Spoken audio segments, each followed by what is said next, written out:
I wasn't invited to my sister's wedding yesterday, but karma showed up instead. Hi, Reddit. This happened literally yesterday, and I'm still reeling. I feel like my whole life just flipped into a soap opera. I'm Jane, 28F. My sister Emily, 25F, is the golden child. Always has been. Growing up, she got the birthday parties, the praise, the Emily can do no wrong treatment. Me, I was the afterthought. I worked hard, built my own life, and stopped expecting fairness. Fast forward to her wedding. My parents wanted it to be lavish. But here's the catch. They didn't actually have the money. So they turned to me. They demanded I pay for the entire thing. The venue, the dress, the catering, everything. We're talking $30,000 plus. I told them no, I wasn't going to set myself back years financially just so my sister could have a fairy tale day. I did offer a smaller contribution, but apparently that was insulting. They said if I wouldn't pay, I wasn't welcome. Emily herself told me, if you're not funding my big day, then stay out of my pictures. So yesterday, my own family had a wedding without me. I braced myself for a lonely day at home. But then my phone started blowing up because karma had other plans. Turns out during the reception, Emily decided to do her big thank you speech. And in front of 200 guests, she made a huge mistake. She actually grabbed the mic and said something like, I just want to thank my parents for making this day possible. They sacrificed so much because some people who should have helped refused out of selfishness. Yep, that some people was me. She basically announced to the entire room that I'm a selfish villain for not coughing up my savings. Well, guess what? Not everyone in the family agrees with their golden child narrative. My cousin, bless her soul, stood up and yelled across the room, Don't twist it, Emily. You banned Jane from the wedding because she wouldn't pay for the whole thing.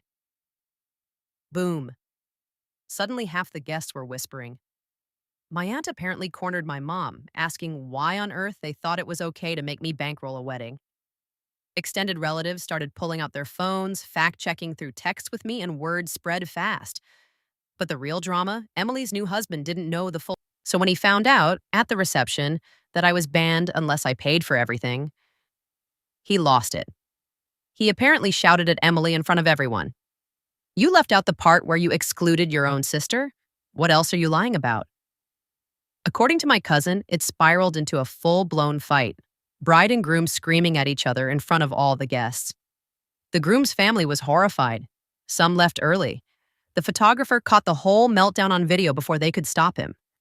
And me? I wasn't there for any of it. I was at home sipping wine while my phone buzzed nonstop with updates from relatives who finally saw the truth about my family. So yeah, yesterday I was banned from my sister's perfect day. But instead of looking like the villain, Emily outed herself in front of everyone. And karma didn't even wait. It RSVP'd to her wedding. Update 1. Hey Reddit, I didn't expect my last post to blow up the way it did, and I honestly wasn't planning to come back so soon. But so much has happened since Emily's wedding that I feel like I'm living in some twisted drama series. Thank you to everyone who reached out, messaged me, or left comments of support. Reading them has been oddly healing after years of feeling like the forgotten child. So, remember how Emily and her new husband had that massive blowout at the reception after my cousin exposed the truth? Yeah, it didn't end there. That was just the beginning. The very next morning, I got a call, not from Emily, not from my parents, but from the groom's mother. And let me tell you, she was furious. She told me point blank that she had no idea I even existed because Emily and my parents had erased me from the picture completely.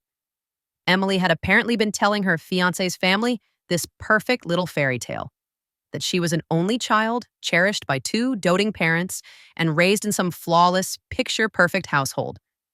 Well, that fantasy blew up the second my cousin shouted across the reception hall that I wasn't there because Emily demanded I pay for her wedding.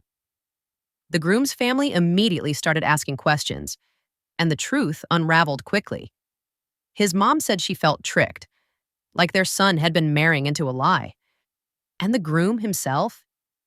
He was devastated and furious at the same time. He had no clue about any of this. He told his mother that he felt like Emily had been hiding a whole other life from him. That night, instead of celebrating his wedding, he packed a bag and left with his parents. He spent his wedding night at their house and hasn't spoken to Emily since.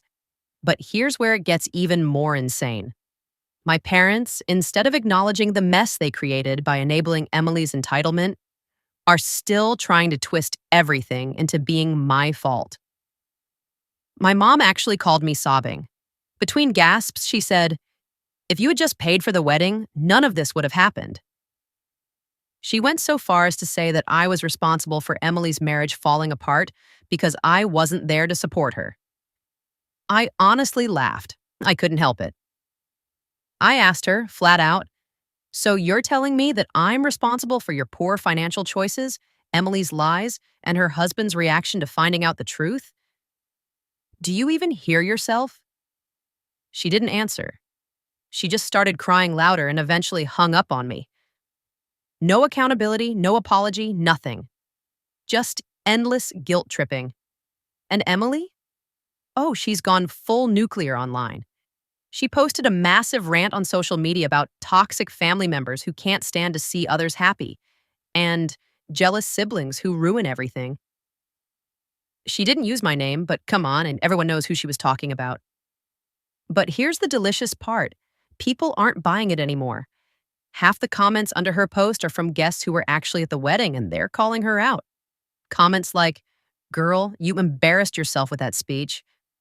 Don't blame your sister for choices you made. If you can't tell the truth about your own family, that's on you." And it's not just strangers. Some of her own bridesmaids and friends liked those comments.